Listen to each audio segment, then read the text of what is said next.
एक समय की बात है। एक छोटे से गांव में एक दूधिया रहता था।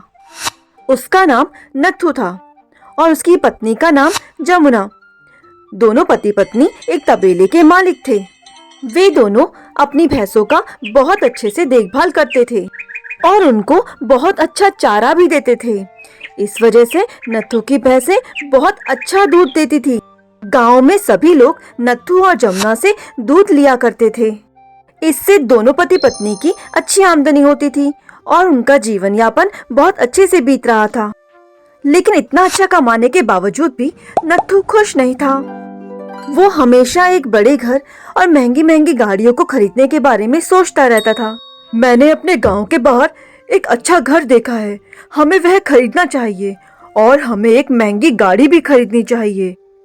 अपनी सेवा के लिए हम बहुत सारे नौकर चाकर भी रखेंगे।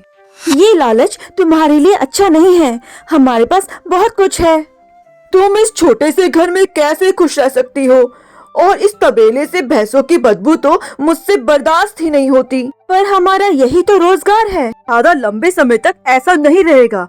जल्दी मैं इस गांव का एक दौलतमंद आदमी बन जाऊंगा। नत्थू जब भी दूध बेचने जाता, गांव वाले उसकी दूध की बहुत तारीफ करते। नत्थू, तुम्हारा दूध बहुत उत्तम और सेहतमंद होता है। तुम जरूर अपने भैंसों की अच्छे से देखभाल करते होंगे और इनको उत्तम चारा भी देते होंगे।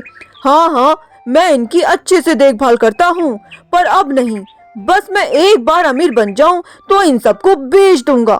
मुझे अपने घर में इतनी बदबू पसंद नहीं। यार, वो भैंसे ही तो तुम्हारा रोजगार है। तुम्हें इनसे प्यार करना चाहिए। तुम्हें अपने काम से लगन और प्यार होना चाहिए।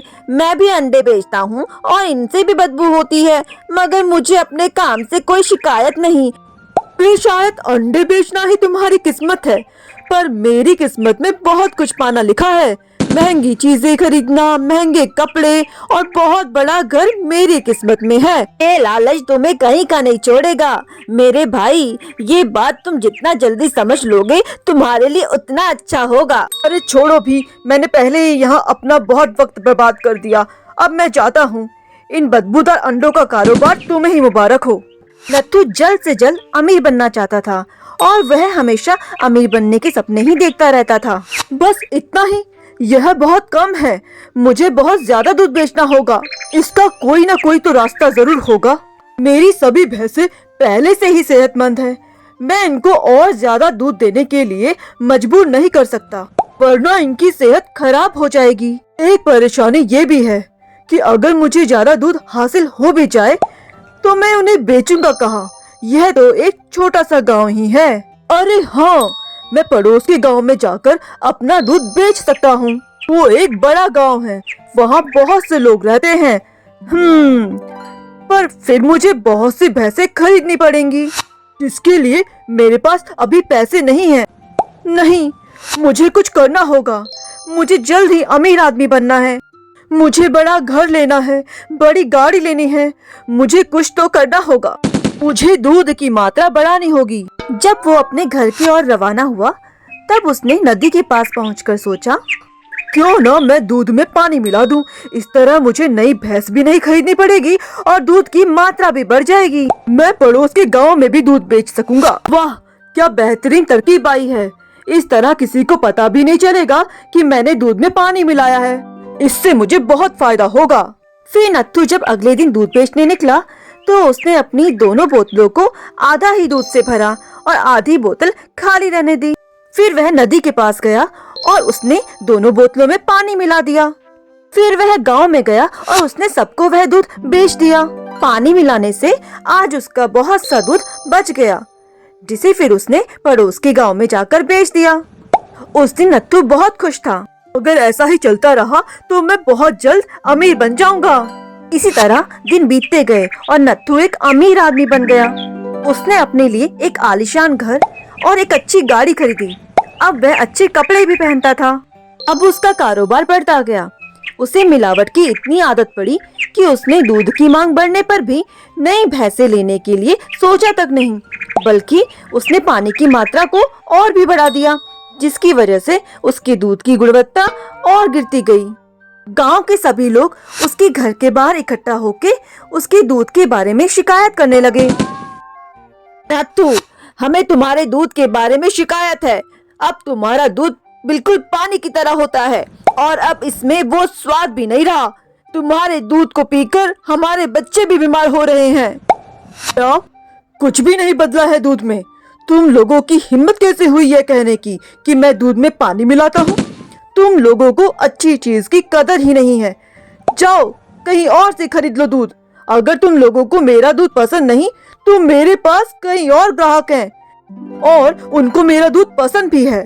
नत्थू तेजी से यह कहकर घर के अंदर गया और धड़ाम से दरवाजा बंद कर दिया। गांव वाले नत्थू का उनके साथ यह व्यवहार देखकर हैरान रह गए। जी तो कोई गड़बड़ लग रही है, हमें इसके ऊपर नजर रखनी होगी। बिल्कुल ठीक कहा तुमने, हमें सच्चाई का पता लगाना ही होगा कि कैसे ये हमें इतने लंबे समय से धोखा देते आ रहा है। गांव वालों ने मिलकर सच का पता लगाने की योजना बनाई। फिर अगली सुबह जब नत्थू घर से दूध बेचने के लिए निकला तो गांव वालों ने उसका पीछा किया। उन्होंने देखा कि नत्थू नदी किनारे बैठकर दूध में पानी मिला रहा है। तो ये बात है, वो इसीलिए दिन ब दिन अमीर होता जा रहा है। इसकी भैंसों की संख्या उतनी की उतनी ही है, फिर भी ये दूसरे गांव वालों को भी इतनी ज्यादा मात्रा में दूध बेच रहा है। गांव वाले सारी बात समझ गए और उन्होंने इस लालची दूध वाले को सबक सिखाने की योजना बनाई। अगले दिन नत्थू की बीवी जमुना बाजार से दाल खरीद कर लाई। नत्थू उस दिन जब काम से वापस आया तो दोनों खाना खाने बैठे। तुमने आज क्या पत्थर पकाए हैं?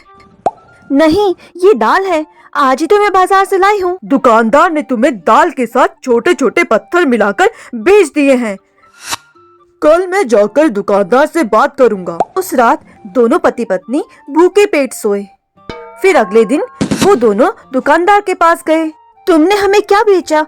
हमने तुम्हें दाल के पैसे दिए थे, पत्थरों के पैसे तो नहीं दिए थे। जाओ कहीं और से सामान खरीदो। अगर तुम्हें मेरी दुकान का सामान पसंद नहीं तो मुझे भी तुम्हारी जरूरत नहीं। दोनों घर आ गए। कुछ देर बाद वह बाहर गया और 1 दर्जन अंडे लेकर आया। जब उसने अंडे तोड़े तो उनमें से 10 अंडे पत्थर के निकले। वो गुस्से में आग बबूला होकर दुकानदार के पास गया।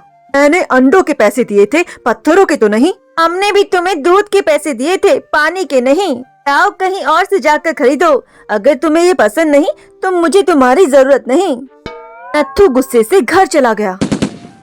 वो जब भी कोई सामान बाजार से खरीद कर लाता उसमें कोई न कोई गड़बड़ जरूर होती। वो लाता कुछ और सामान से निकलता कुछ। मैं इस चीज से तंग आ चुकी हूँ। आखिर इसका कारण क्या है? कोई हमें सही सामान क्यों नहीं देता? वो हमें अमीर होता देखकर हमसे जल रहे हैं और हमें लूटने के चक्कर में है। नत्थू अपने लालची व्यवहार की वजह से इतना अंधा हो गया था कि उसे यह समझ भी नहीं आया कि उसने भी तो उनके साथ ऐसा ही व्यवहार किया था। जब वे लोग उसके पास शिकायत लेकर आए थे तो उसने ये कहकर उन्हें धुतकार दिया था कि अगर उनको उसका दूध पसंद नहीं तो कहीं और से जाकर ले लें, इसे उनकी कोई जरूरत नहीं। कुछ दिनों बाद पड़ोस के गांव वालों ने भी उससे दूध लेना बंद कर दिया तो उसने अपनी जरूरत की उन चीजों को बेचना शुरू कर दिया जो उसने मिलावटी दूध की कमाई से खरीदी थी। अब नत्थू गरीब ग्वाला बन चुका था। उसके पास कुछ पैसे और एक छोटा सा घर ही बचा था। अब तुम्हें अक्ल आई कि तुमने क्या किया है? तुम्हारी लालच की वजह से ही आज हम गरीब बने हैं। अगर तुम लालच ना करते और ईमानदारी से शुद्ध दूध बेचते तो आज हमारी ये हालत ना होती। हाँ, मैं तुमसे सहमत हूँ। तुम सही कहती हो। मुझे तुम्हारी बात माननी चाहिए। दौलत ने मुझे लालची बना दिया था। मैंने सिर्फ अपनी दौलत ही नहीं खोई बल्कि लोगों के विश्वास के साथ साथ अपनी इज्जत भी खो दी है। हाय अफसोस, काश मैं लालच ना करता।